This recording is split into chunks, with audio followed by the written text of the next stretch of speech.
Hey guys, and welcome back to my channel. Bear with me today. This is my first online video, or my first on camera video, sorry. Not my first online video, clearly. And I came to answer some questions that I have recently asked myself over the last year and made changes about. If you have asked yourself about raising your prices, or if you should, or you're not sure how to go about it, or you don't even know how to choose how to price your services or know how to do that, I have a formula for that too, so stay tuned to the end of the video because that will be one of the last things that I cover. First, I want to cover these other questions that I had asked about. Now, this first one, raising your prices, and why should you raise your prices? Well, there's a lot of stylists out there that are really good at this, and there's a lot of stylists out there, including myself, a year ago, that has always struggled with doing this, and that is the raising the prices. Here's the thing, if you do not raise your prices yearly, your income actually goes down no matter what you do. And this is why. You might say to yourself, well, my income is going up every year because you're building your client, right? Your clientele. You have more clientele, therefore your income gets higher. But your price, the profit you make off each client actually goes down. And here is why. It's called inflation. Everything goes up. Your color products go up. Your chair rent probably goes up on a regular basis. The products that you use to style the hair, your cell phone bill, the thing, anything that you can think of that you claim for deductions, all those things, they have increased over time, right? If you go back and look, and it may be a few cents here and there, but it does. And that might not seem like a lot, but I will get into that in a minute. Actually, here is why your profit is actually getting lower, even though your income is getting higher. I hope this makes sense to you. Okay. Say you have client Sue, okay? And you spend, she's in your chair for 2.5 hours. I'm going to keep looking down my book because I have it written down here. If not, it'll take me forever to think. You use 2 ounces of color in her at $3.50 per ounce, which equals to $7 in color that you're using on Sue's hair. But you also do a highlight on her hair. Say you use 2 ounces of lightener. I'm just throwing a number out there at $4 for that ounce of lightener, or 2 ounces of lightener with developer, mixed together. So you've essentially used $11 of product on her so far. Then you have to style her hair, right? So you probably only use like 20 cents of your product to style her hair. No big deal. So essentially it cost you, yourself, $21.20 to do Sue's hair, okay? Well, 6 months later, your cost of your products go up. It's only a slight change, like 50 cents a tube. On average, color goes up every 6 months to a year, depending on what line that you use. This is what I've noticed in my career anyways. So if your tube of color goes up, I think I wrote down here 15 cents per ounce. Not a big deal. You're using 2 ounces on her hair, that's 30 cents. So what? Your color goes up. What it costs you to do her hair goes up 30 cents. No big deal. And then the lightener goes up a little bit. So that's another, say, 10 cents right there. So it has gone up. So now it costs you $7.30 for her color and $4.10 for her lightener and 25 cents instead of 20 cents to style her hair, right? And then with your chair rent added to that, their chair rent's gone up $10 a week. Now it costs you $21.34 to do her hair compared to the $21.20 it cost you to do her hair a year ago. Well, that's only like 14 cents difference, right? That's not a big deal. But I want you to think about this. If you have 20 clients per week, and that's 14 cents per client, you're not making up profit from, that's $2.80 a week. Still not a big number. Times that by 52 weeks, that's $146 a year. Still not a huge number for a whole year. But then if you don't raise your prices still again and another year goes by, that is now $146 from the previous year you lost. You add the same, say you do the same formula as everything goes up as much as I just explained. That's now $292.20 for the next year that you have lost. The next year, there's a third year there, still haven't raised your prices, just a few cents. So you're up to the third year, that's no big deal. Well, that third year, because you have not raised your prices and your costs have gone up now times 3, you're losing about $874. I don't know about you. That's a decent number for me.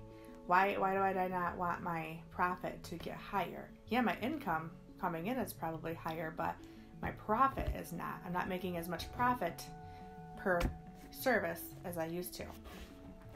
So you need to, that's why you need to raise your prices. That's why you need to keep up with inflation. That's what it's all about.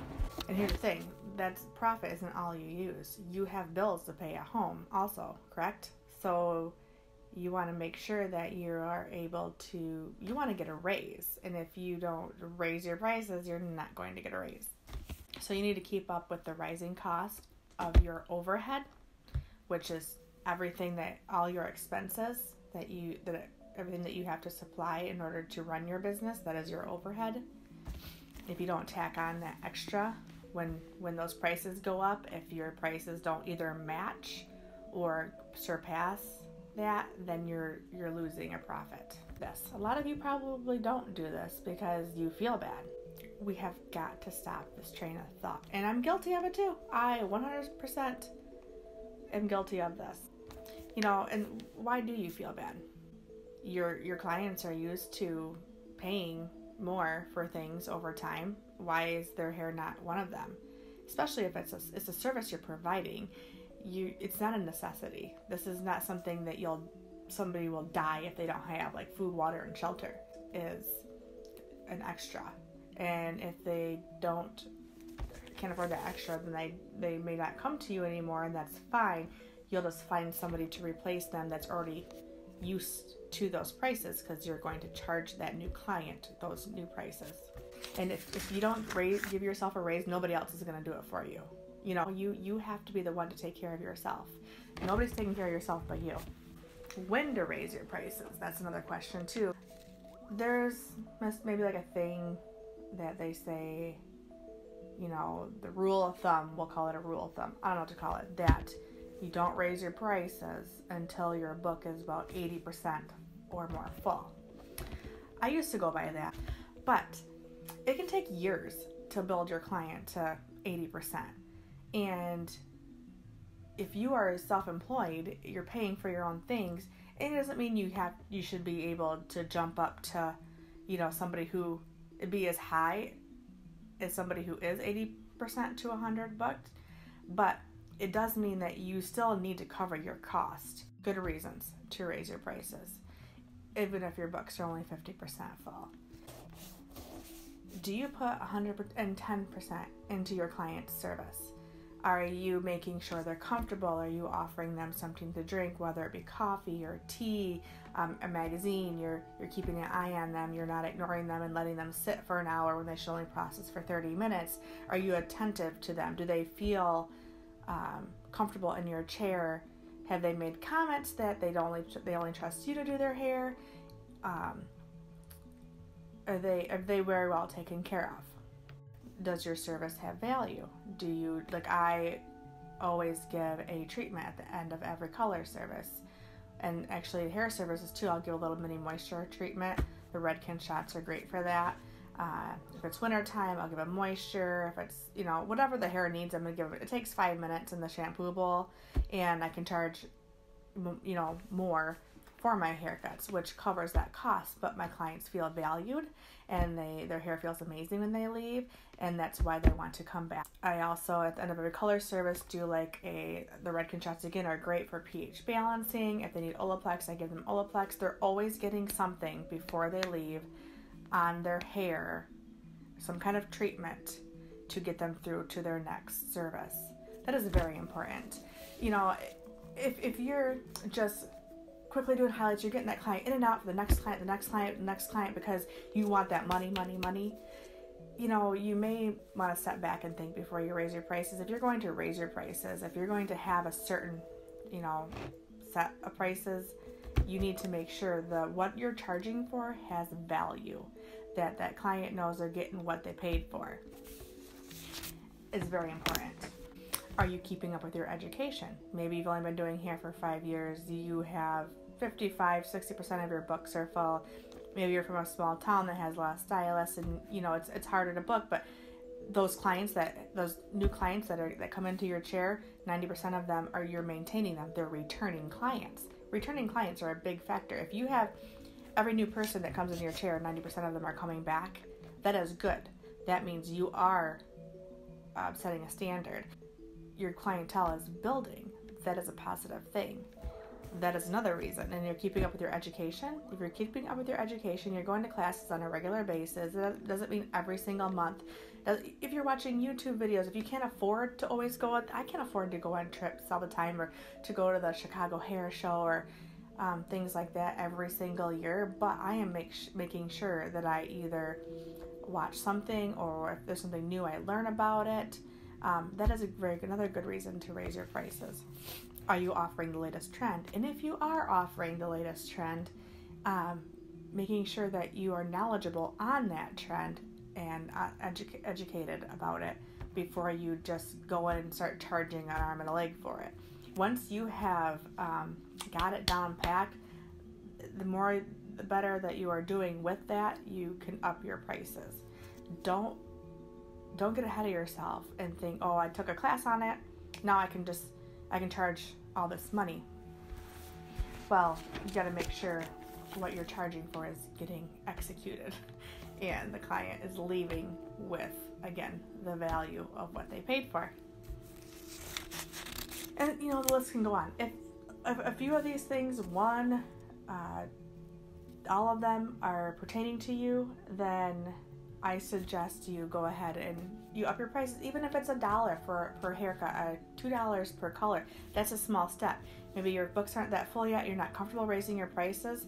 $1 does not hit the client's pocket very hard, but essentially, 50 clients a week, $1 per client, that's $50. That's like $200 a month that you're compensating.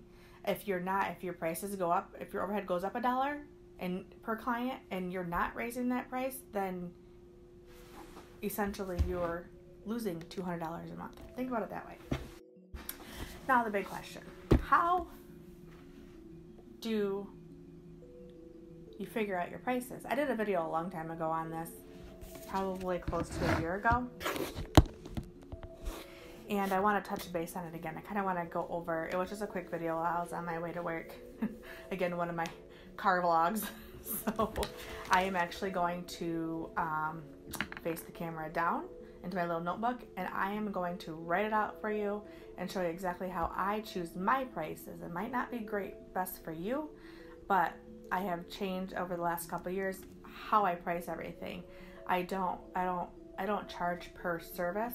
I charge per hour, and I still have a base price for all my services, and I don't charge any less for than XYZ, but I do want to make sure I know how much money I want to make per hour, and to make sure that my overhead's covered and that I can budget my bills at home. And I'm going to show you how I do this right now. Okay, say we have a stylist. I'm just going to use a mock stylist, and I'm going to use mock numbers on the thing real. So, say your goal per hour that you want to make home per hour after your expenses is $25. You want to profit $25 per hour after your expenses are paid. You need to know how much you need to charge per hour then, right? You're not going to charge $25 per hour, because then you'll have to take out your expenses after that, your deductions, and then it's not $25 an hour anymore. And I'm not talking about taxes. If you want to estimate what you'll make in taxes and add that to your hour, that's fine. I'm not doing that. I want to make $25 per hour before taxes. So or you want to make. Say you want to make $25 per hour. Okay. And you work an average of 40 hours per week. So there's 40 hours. Okay. Then you want to profit per week $1,000. That would be your profit. So by figuring out an estimate of your expenses, you'll know how much to make an hour, and here's how you do that. Expenses are anything that you are going to deduct when you're doing your taxes and everything. You deduct your chair rent, you get to deduct your cell phone bill if you claim that as a self-employed person, your products that you use, anything that you're going to claim as a deduction is your expenses, are your expenses. Say your expenses come to $800 per month, okay? $800 expenses per month. You're going to want to divide that because you want to figure out how much it is per week. And you may have a simpler way to do this. This is how my brain works, okay? $800 per month are your expenses. Per week, there's an average of 4.3 weeks per month. So I'm going to divide that by 4.3, which equals $186-ish are how much it costs you per week to run your business. And that's, if your expenses are $800 a month, divide it by 4.3 weeks, that equals $186, which is per week, are your expenses.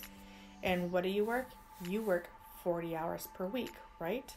So you want to take that 186, divide that by 40 hours per week, which equals $4.65 are your expenses.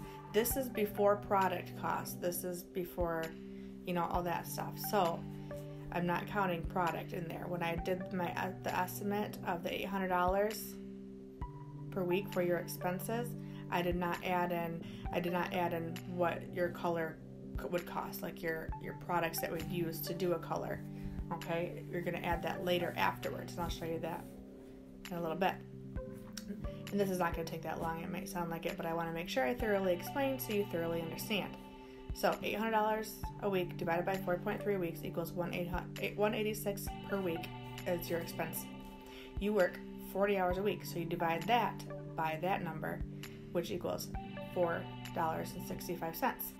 So your expenses are, per hour, is $4.65. So you want to make this much money, you need to add that to that, and that's how much you charge per hour. I'm going to round this number up to 5, not only because I like even numbers, but because it just makes more sense. So your $25 per hour that you want to make, plus your $5 for expenses, are going to be $30 per hour that you charge, plus product that you're going to use. Okay? And all product has an amount to it. I mean, you could break that down and see how much it costs you. That's kind of a pain in the butt, or you can average per bowl. So now, for example, how do you use this formula when figuring out what to charge your client? You need to charge $30 per hour plus product. How do you figure that out? Okay, you have a client. See, here's a client. You do a highlight and haircut. This client takes 3 hours. Some other clients take an hour and a half. Some clients take more. It all varies, right? So you can have a base price, but you can't charge every client the same because they're not all the same. So if you have a client, you do a highlight, haircut, takes you 3 hours. and I know I have a base price. My highlight haircuts have a base price. Say your base price, $90. Base price, $90. Base time, oops, I don't know, I put that there, 2 hours, and 1 bowl of color. That's what the $90 includes.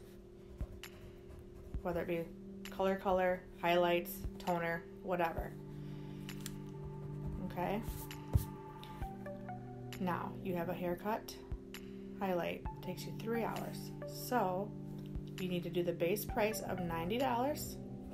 Okay. Now, I've gone up an extra hour. Above 2 hours, I did 3 hours. That's 1 extra hour. I know I need to charge $30 per hour. And this client used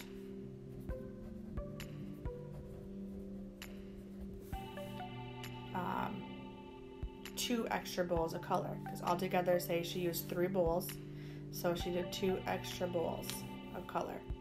And say you charge $5 per extra bowl, that's $10. So this equals $130. So this client would be charged $130, not the base price of $90. You have to add your extras. Okay, say you have client, this client A, client B.